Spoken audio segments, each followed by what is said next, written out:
All right, we're back here on Under the Ring. So pleased to be joined by the number one contender for the AEW Women's Championship, the professor of professional wrestling, Serena Deeb. So glad you're with us today. Welcome. Thank you, Phil. Thank you so much. Pleasure to be with you. So I think after a few years, I think some people might have been a little surprised to see you resurface in AEW. What's made this run notable for you, and how happy are you to be back competing in a wrestling ring? Indescribably happy. I spent, a few years coaching, and it was a great chapter, and I learned a lot. Going into that realm kind of teaches you like all these other elements of wrestling that, as a performer, as a talent, you don't really learn, because it's so like, you're just so focused as an individual when you're a wrestler, when you're a talent. But when I was coaching, it was learning all these different elements and production and all the important things that come along with that, and attention to detail. And it was a great learning chapter. But, I've said it in several interviews, it's no secret, like the whole time I was coaching, because I got hired as a coach when I was 31, and I knew I could still go. And I didn't really feel complete with my career at that point. It felt a lot of unfinished business. Like I had done a lot, I had a great, really cool run with the Straight Edge Society, wrestled in Japan 7 times, did Shimmer, Ring of Honor, all, everything. I checked a lot of the boxes, but I still didn't feel done. And there was something in me, in my heart, that was kind of nagging that whole time I was coaching. So it feels a little bit, at this point now, I've been back in the ring for 2 years, almost 2 years. I signed with AEW in September of 2020. But I was released from WWE a little over 2 years ago, when the pandemic started. And at that point, I just refocused, and I said, okay, you know what? If there's going to be one more run, I got to put everything into it. So I started getting back in ring shape and back in getting my body ready again, and doing all the preparation and everything. Because at that point, I hadn't really wrestled for I did the Mae Young Classic couple matches, but that was such a blip, right? It was 2 matches there. And so really hadn't wrestled for about 5 years, like half a decade. That's quite a long time. So I just really started training hard again. And I didn't know what was on the horizon. I honestly didn't. I was just training to prepare for whatever came my way. And then I got an opportunity at AEW, that first match against Thunder Rosa. And, it just took off from there. I think I signed my contract at AEW a week later. It was really just, everything started moving really fast. And then all of the NWA chapter started. And I'm really proud. Sometimes it's like, everything moves so fast in wrestling, and it's hard to step back and take perspective and look at kind of how far I've come. I'm 35 now. I started wrestling when I was 18. I have a lot of friends and peers in the wrestling business that never got their shot. And so a lot of my drive is doing it for them, and doing it, in honor of them, and in honor of OVW and the great training I got there. But it's amazing. And to be in the position I am now, getting ready to wrestle for the AEW Women's World Championship in Vegas against one of the greatest, Thunder Rosa. I mean, it's crazy. It's just been, the journey's been a lot like this, but I'm really proud of where I'm at. And I feel like I'm in the best shape of my life. And I'm so hungry that it's not it's going, it's not stopping anytime soon. And I'm having a lot of fun. No, congratulations on that. It's been great to see your comeback. Thank It's you. interesting. In doing prep for this, I spoke to someone who was in OVW when you joined the beginners class, actually, and he noted how impressive it was to see you go from being in the beginners class to easily one of the best women's wrestlers in the world right now. That was Vic Delicious, if that name is familiar to you Oh, from of back then. course. So I was texting with him yesterday. Do you ever look at that path? You mentioned it yourself, kind of being able to step back and think, wow, look at where I am now from that moment in time to this moment in time. Absolutely. I think about it a lot, especially just, women's wrestling is such a point of discussion these days amongst the whole wrestling community, but every company and whatnot. And the women have really taken over in a lot of these places. You could see it with the women main eventing WrestleMania and women main eventing Dynamite. And I mean, it's come so far. Like when I started in 2005, it was like the Diva Search era. And we all kind of know like what the landscape was at that time, if you were a fan then and if you were watching then. And I was just a kid, and I was getting into the crazy wrestling business straight out of high school in a crazy environment like OVW around like, Rip Rogers, Danny Davis, Jim Cornette, Al Snow. They didn't sugarcoat. So the training that I had was hardcore. It was hardcore. It wasn't babying. It was, if you did something wrong, like get out of the ring. And then maybe 20 minutes later, they'd call you back in the ring. And it's like, all right, try that again. But it was hard. It was like, they were hard on me. They were hard on everybody. And I at that age, like that was, I had a lot of emotional moments of like, wow, this is really extreme. And, can I do this and everything? But now looking back, I'm so grateful that they were that way to me. They embedded this respect in me and this work ethic that I think is lost a lot these days. And it's no one's fault. It's just like a lot of that training doesn't really exist anymore. Like, obviously we're in 2022 and the world has changed, and what's allowed and acceptable has changed. And, some of the things that were said to me when I was 18, 19, 20, it wouldn't be accepted these days. But I'm really grateful that they had that approach with me, and they made me tough, they made me tough physically and mentally. And I think about OVW all the time. I still talk to Rip, Danny, Al, I'm grateful for them. I was really grateful to have people come in like Robert Gibson, Dr. Death, Steve Williams. I had all that old school training, and I'm just, that's like so in my heart. I love most of the wrestling that I watch just for fun and for hobby now is a lot of old school stuff. I was watching some Arn Anderson and whatnot on the plane today. And I love old school wrestling so much. But yeah, to kind of think about the journey, 17 years, like 2005 to 2022. When I was at OVW, I had a lot of moments where I was like, I'm not going to make it. I'm not what at that time, there was no AEW then, obviously. Right. I was like, I'm not what WWE wants. I did everything I could. I got breast implants. I tried to change my body, tried to change my look, all of these things. Everything that I thought that they wanted, I did. And then, I did ultimately get signed.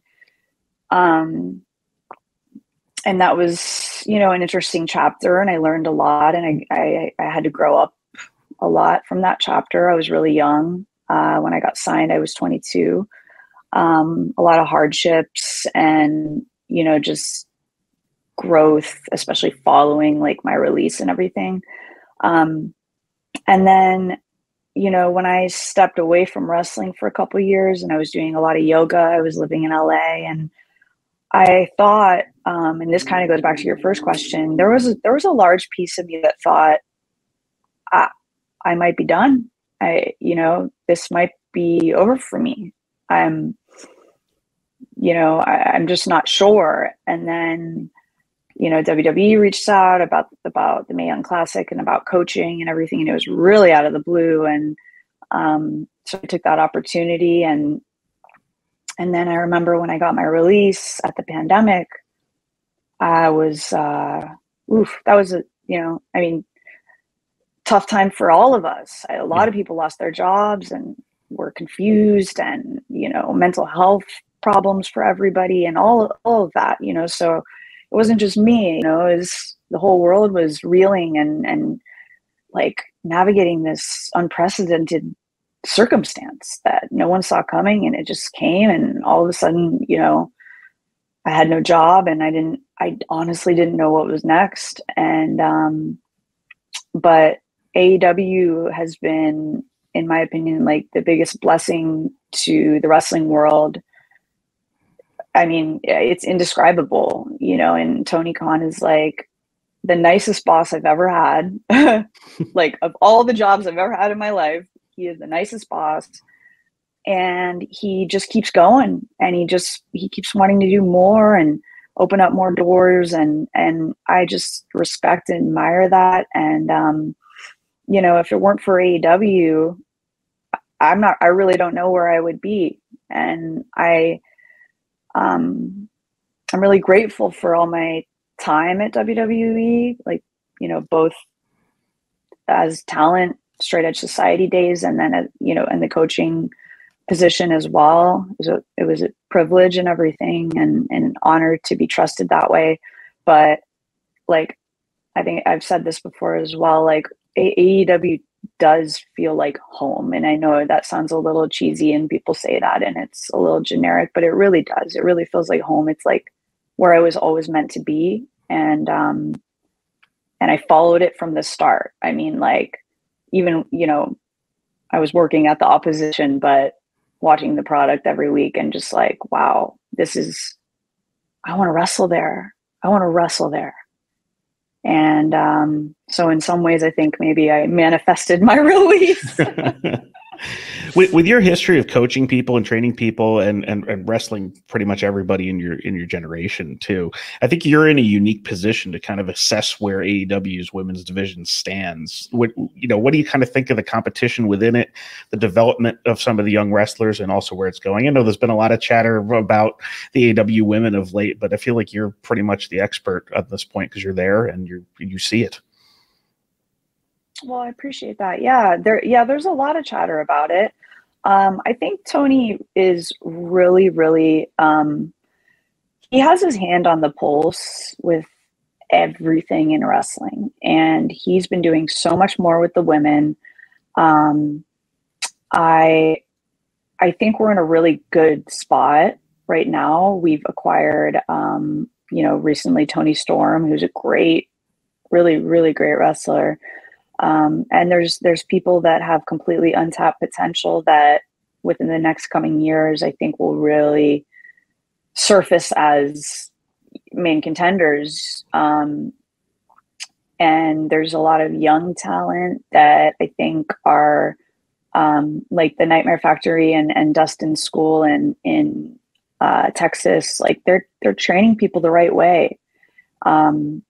There's also, we do ring training here in Orlando at Universal, where the dark tapings are held. And I think it's, everybody wants to help each other grow. In my opinion, that's what more could you ask for? That's your division is only going to get better when everybody wants to help each other. There's other companies and chapters of my career where, it hasn't been like that. It's been, it's been a little more divided and some people are a little more selfish or whatever. But I think what we have at AEW is a lot more of like a sisterhood. And that reminds me of my years at Shimmer, actually. Like that's how Shimmer felt for me, was everybody, okay, we have this like we want to make this the best. And Shimmer built a reputation for being, before the women's evolution, revolution, whatever. I think right now I'm kind of feeling those same vibes at AEW, where everybody wants it to be the best division, and there's a lot of competition, but it's good. Competition is good, but like, I think that as long as everybody just like, I don't know, for me, I try not to like compare us to other companies and like other women's divisions. Like, I think some people get stuck in that trap. For me, it's just like, okay, how can I help this division grow? And wrestling fans these days are so like, this is not a knock or a bad thing, but it's like they really, it's always about who's the best, what's the best division, and all this stuff. Like, that's a lot of the chatter that you see on social media and whatnot. And I want everybody to enjoy all products, and if they don't enjoy one product, then they don't have to watch it. But like, we're working really hard. There's a team effort. We have a lot of great minds in our locker room, from Arn Anderson to Tully Blanchard to Jerry Lynn to Dustin to Sanjay to Pat Buck. I mean, it's like I'm leaving so many names off the list. Mark Henry, Big Show, like Punk, Brian Danielson. There's so many resources there now that weren't maybe there six months ago or a year ago. Dean Malenko, like, gosh, how could I leave Dean off? That's like my hero. But you know what I mean? Like, I think we have everyone around us that wants to help. And, I think a lot of these girls are making use of that. And I think that we have so much opportunity for growth.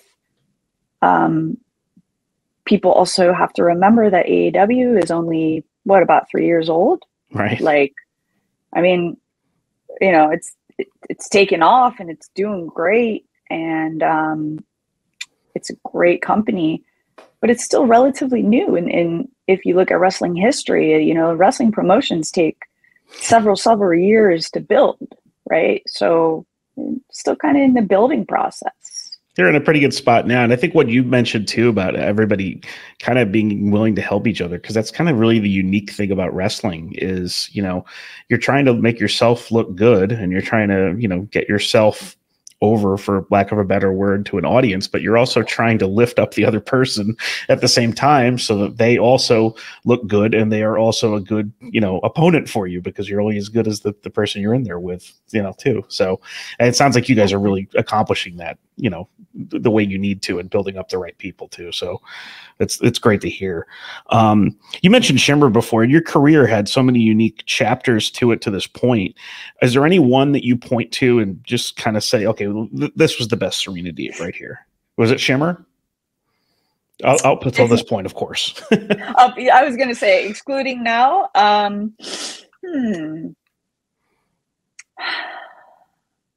I liked Straight Edge Society Serena Deeb myself. Yeah, it's so hard to answer that question. Straight Edge Society was really cool because it was so unique, and it was like, it shocked people when I got my head shaved, and I learned so much.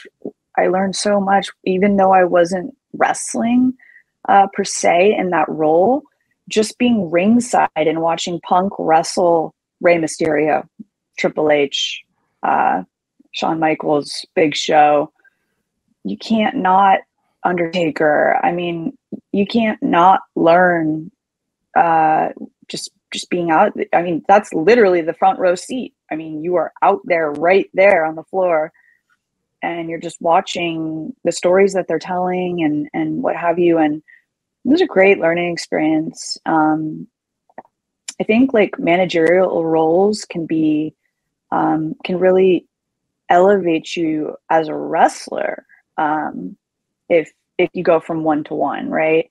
So great learning experience and great, fun chapter in that sense. And that was, what was really cool about that chapter was that, again, I was so young and I was such an Attitude Era fan that like getting to work with a lot of my heroes was just really cool, an opportunity that not a lot of people get. I remember one night I had to jump on Triple H's back when he went to give Punk the pedigree, and I was just like, wow, this, like, I was such a Triple H fan as a kid. I mean, I was such a DX fan as a teenager, and it was just a total like moment for me. Like, wow, like I'm really here. I really did it. I really made it here. Like it was one of those moments. But I say from a wrestling standpoint, Shimmer probably would be the answer to that question. But also, like, I might put Japan in there as well, because I had a lot of great trips to Japan. I went there 7 times. Not my very first match, but one of the first few matches in Japan, I wrestled Asuka, who was Kana at the time. Right. And, that was at that time, one of my favorite matches. Now, probably if I watched it, I would pick it apart and hate watching myself. But like, yeah, like Japan was magical because the way that wrestling is revered there is really special. And the way you're treated, especially as an American, as a foreigner, like they just are like so good to you. They take such good care of you. And you really feel like a star in Japan. You really feel special, and experiencing Japanese culture. I mean, it's my favorite country. And I really hope I get to go back in a wrestling position now that I think things are starting to clear up a little bit there with, the visa situation and whatnot. But so I would say wrestling wise, probably Shimmer in Japan would be about the same. And I would say too, you mentioned the straight edge society kind of elevating you, and I think that you added a lot to that presentation as well. Just to note that too. So you're facing Thunder Rosa at the Double or Nothing pay-per-view. Tell me about the background history with you and Thunder Rosa, because I'm pretty sure it's very real and it goes beyond AEW as well. So what's kind of your version of events there between you and Thunder Rosa?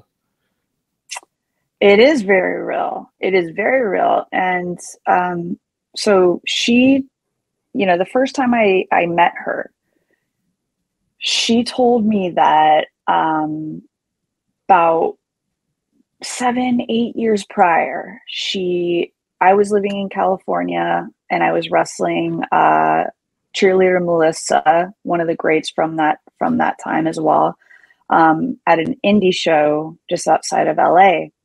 And Thunder Rosa and her husband, drove down, I think it was like an 8-hour drive or something. Wow. They drove down specifically to watch my match.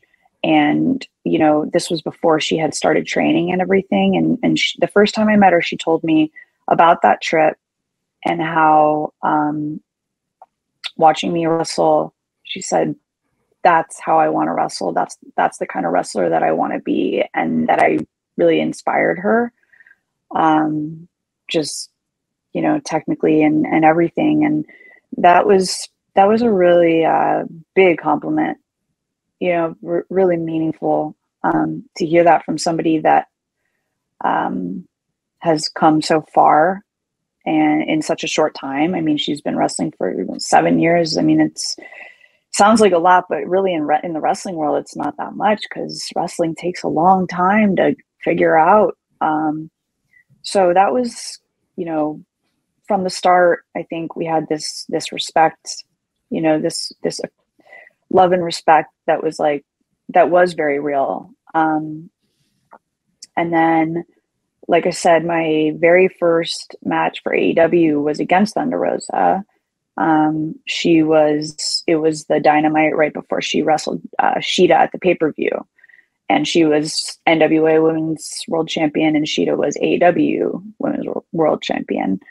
And they just brought me in, you know, just to wrestle her. I didn't think anything necessarily was going to come of it. I just went in there and, you know, we had this chemistry and the match went great. And the fans reacted really, really positively to it. And that was the match that ended up getting me signed with AEW. And then following that match, we wrestled Primetime Live, which was because NWA was not able to run during the pandemic. So they were kind of, you know, putting their title matches in other promotions and whatnot. So we wrestled Primetime Live in a studio with no fans. Interesting experience doing that. I will say that. And wrestling in front of no fans is very strange. But, you know, and that was the match where I beat her for the NWA championship. And then we had a rematch on Dynamite. And then I held on to the championship until, I guess it would have been May of last year, when, you know, NWA started running again, and when wrestled Camille, who is somebody who I think has like so much potential. Like she has the look, she has the work ethic, she has everything. And then once everything comes together mentally, like physically, like she can do it. Once everything comes together mentally and she has the right people around her helping her and everything, what she does, you know, she's going to do big things. She already is doing big things, but she'll do big things in this industry. But so, yeah, we had a trilogy of matches that I think I was really proud of all three of them. And so now, you know, going into Double or Nothing, you know, we have this background where we've wrestled 3 matches. She beat me once, I beat her twice. I carried on the NWA championship after that. And so I think, you know, it's really cool that things have come full circle. And now at one of our biggest pay-per-views of the year in Las Vegas, we get to run it back. And I think we've both been eager to wrestle each other again. We were separated for a long time in other feuds and whatnot, but now here we go again. We're right back around. It's so fun and so cool to hear all that background and the way things kind of came together and how circumstances ended up. So we're going to move on to something now we've been calling the 3 count. It's 3 kind of off-topic questions and your answers to them. So we'll see how this goes. I always get a little nervous when I do this with people, so I'm always like, I don't know if they're going to be any good, but usually they end up okay. So my first question: what would be the first 3 things on the syllabus for the professor of professional wrestling? For someone else? On your syllabus for your class, if you're the professor of professional wrestling, what would be the first 3 things on that syllabus? That's a great question. First and foremost, when you're getting in my ring, wipe your feet. Wipe your feet. It's a respect thing, you know, it's the ring crew does a lot to take care of the ring. And, you know, those canvases get ruined really quickly. And it's such a pet peeve of mine when I see people just getting in the ring with dirty shoes and just, you know, all of that. So every time I have an entrance and I get in the ring, I always wipe my feet, because it's a respect to the ring. It's a respect to the people that put in a lot of work to care for those very expensive rings. That's number one. When you're getting in my ring or the ring, wipe your feet. Second thing on the syllabus, got to have a great lockup. Lockup is so important. That was embedded in me in OVW. I remember the Dudley boys coming for about a week to do, some extra training. And they literally did a whole entire 3-hour class of only lockups. Wow. And and they were not pulling punches. I mean, if you did a bad one, that was, do it again. Pardon the French. And just 3 hours of just lock up, boom, lock up, boom, lock up, boom, until, you got it. And, it's so important. And I think it sets the tone for the match. And if it's lazy, or if you're not present in that moment, it's just, you got to capture people right from the start.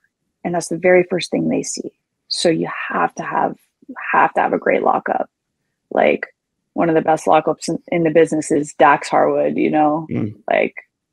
without a doubt. I mean, FTR, they're just, they're really strong there.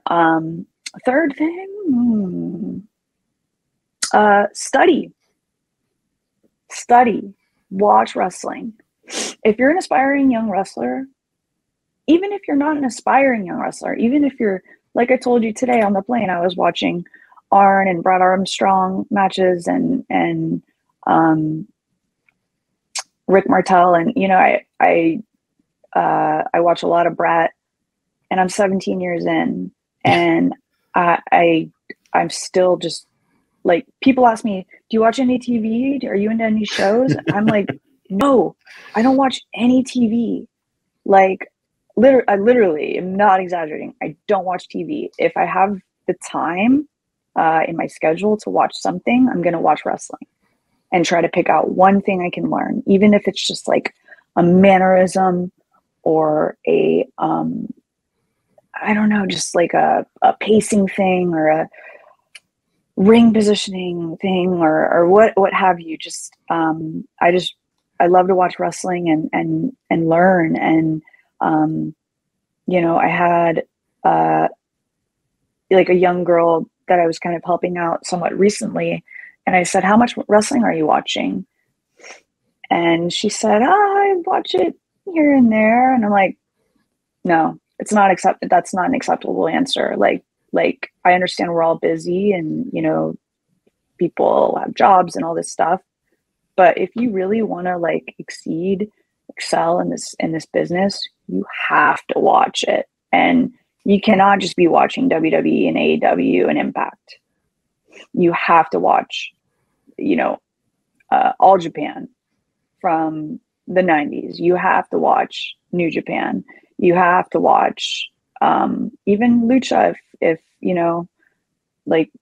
you can get something from everything, but especially the 80s and 90s and the old school wrestling, you have to. So definitely, I mean, I wouldn't even rank those in order of importance. They're all equally important, but if you're not watching wrestling and studying, you're doing yourself a disservice completely. I will say that your schedule of watching wrestling outside of my normal job sounds a little bit like my schedule of watching wrestling. And I'm not even a wrestler, so that's good. Second question. So wrestling is full of interesting people, and you've been basically everywhere. Who has the most unique personality that you've found in wrestling, and why? Unique. Probably Rip Rogers. Ooh, that's a good one. So then you got to say why. Whew. So you might have to explain Rip Rogers to people who might not know who Rip Rogers is. Yeah, well, everyone should know who Rip Rogers is. Honestly, he's such a mentor in my life. But he is just brutally honest, and he is inappropriate, and he doesn't sugarcoat. But he has trained all of the best. Randy Orton, John Cena, Batista, they all came from Rip Rogers. You know, Mickey James, like there's the list. I mean, the list is too big to even count. And then you even look at the modern WWE, and Pat McAfee is Rip Rogers. Exactly. And look, I mean, how long has he really been doing it? But I thought he was, you know, at Mania, like he was one of the few that stole the show. And that was his second pro match, which is incredible. Yeah. And his match with Cole was great. Yeah, exactly. Rip can, you know, and he's helped Jade Cargill out a lot as well. I didn't know that. Yeah. She went down there for a bit. He can, you know, if you had like one-on-one with Rip Rogers, like he could make you TV ready within 6 months. I mean, you know, Santino's a great example. Great friend of mine, like someone that just was one of the most entertaining acts in the history of WWE. And he came to Rip, and I think he made his debut 6 months to a year at the most later. Wow. And yeah, with like very little wrestling experience, a little bit in Japan, but pretty new. And Rip, he can accelerate the path for people. But oh yeah, his personality, you know, I mean, when you talk to him, you are laughing the whole time because the things that come out of his mouth are just like, I mean, I think he's toned it down a little bit now, but oof, if you had Rip in the early 2000s, mid 2000s, it was just one of the funniest people I've ever met. So a Rip Rogers episode of Under the Ring might be worthwhile, but I might want to get the censor button ready, and I might want to get might want to be ready for it myself. So last question. So say we could just have any old song that's on the radio coming out to your entrance. What song would you pick to define your career or your life that you'd walk out to? Well, my favorite, gosh, I'm a 90s hip hop girl. And it's really hard to pick a favorite, but Warren G. Regulate is like, that's like my karaoke song. And like I love that song so much. And I tried actually my current ring music. I tried to have the people that put it together go a little off of like the inspiration of the beat of it and everything like that. So I would say Regulators. Very good. Very good. Well, Serena, thank you so much for joining us today on Under the Ring. I really, really enjoyed this conversation. It's one of my favorite ones we've done so far. So thank you so much for your time today, and good luck at Double or Nothing. Thank you so much, Phil. I really appreciate your time.